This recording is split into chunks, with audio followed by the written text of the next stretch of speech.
Gita IAS, जहां सपनों को पंख मिलते हैं। आप सुन रहे हैं हिंदी साहित्य के आधुनिक नाटक का एक अमर शिखर, आषाढ़ का एक दिन। ये केवल एक नाटक नहीं है। ये प्रतिभा और प्रेम, महत्वाकांक्षा और अकेलेपन और सृजन और त्याग के बीच चलने वाला एक गहरा मौन युद्ध है। ये कहानी है महान कवि कालिदास की, लेकिन उससे भी अधिक ये कहानी है मल्लिका की, जो इतिहास में नहीं पर आत्मा में अमर है।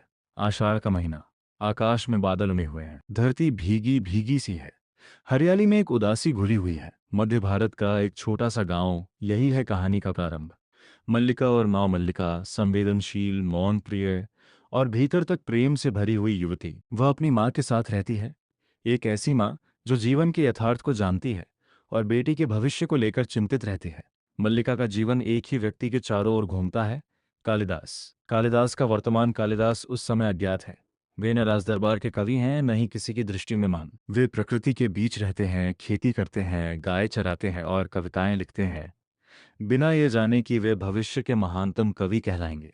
उनकी कविता में न दिखावा है, न अलंकारों की चकाचौंध, बस प्रकृति, प्रेम और मौन है। मल्लिका का प्रेम, मल्लिका कालिदास से प्रेम करती है, बिना शोर किए, बिना मांगे, बिना शर्त। उसका प्रेम अधिकार नहीं, समर्पण है। वह चाहती है कि कालिदास गांव में ही रहें, साधारण जीवन जिएं और कविता लिखते रहें।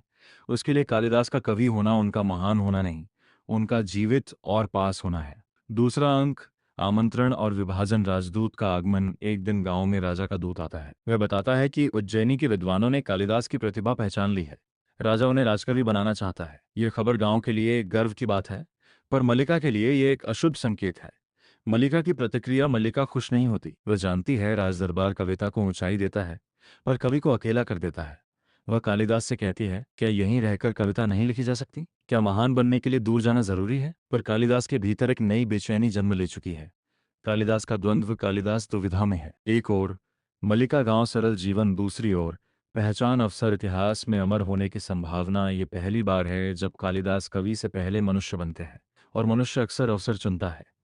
विदाई। आषाढ़ की वर्षा के बीच कालिदास गांव छोड़ते हैं। मल्लिका कुछ नहीं कहती।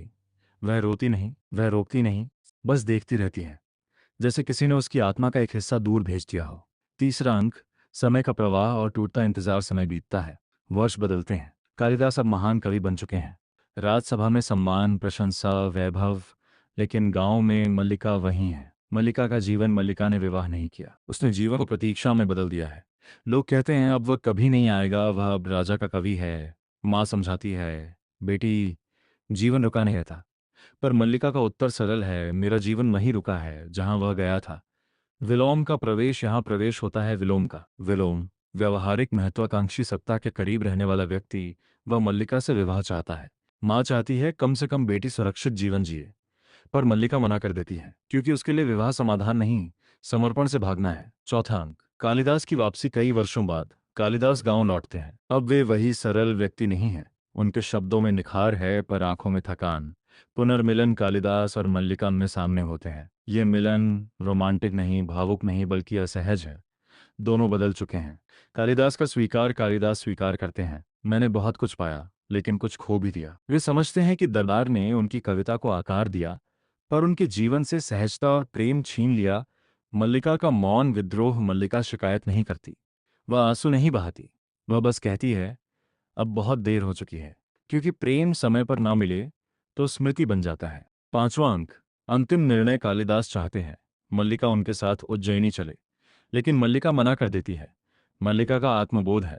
मल्लिका कहती है, जिस दिन तुम गए थे उसी दिन मेरा जीवन यहाँ रुक गया था। अब वह किसी की छाया बनकर नहीं, अपने मौन के साथ जीना चाहती है। अंत, कालिदास फिर चले जाते हैं, और इस बार वे जानते हैं कि वे क्या छोड़ रहे हैं। आषाढ़ की बारिश फिर होती है, लेकिन इस बार वह प्रेम नहीं, वियोग की वर्षा है। नाटक का अर्थ आषाढ़ का एक दिन सिखाता है। प्रतिभा का मूल्य अकेलापन होता है, प्रेम को टालने की कीमत जीवन चुकाता है। हर सफलता एक बलिदान मांगती है। यह नाटक प्रश्न नहीं देता, उत्तर छीन लेता है। अंतिम पंक्तियां, और यहीं समाप्त होती है आषाढ़ का एक दिन। एक ऐसा दिन जो कभी समाप्त नहीं होता, क्योंकि कुछ प्रतीक्षाएं मौसम से नहीं, मन से जुड़ी होती हैं। ऐसी ही दिल को छू लेने वाली किताबों से जुड़ने के लिए हमारे चैनल को सब्सक्राइब करें, क्योंकि अच्छी किताबें दिल ही नहीं, रूह तक उतर जाती हैं। धन्यवाद।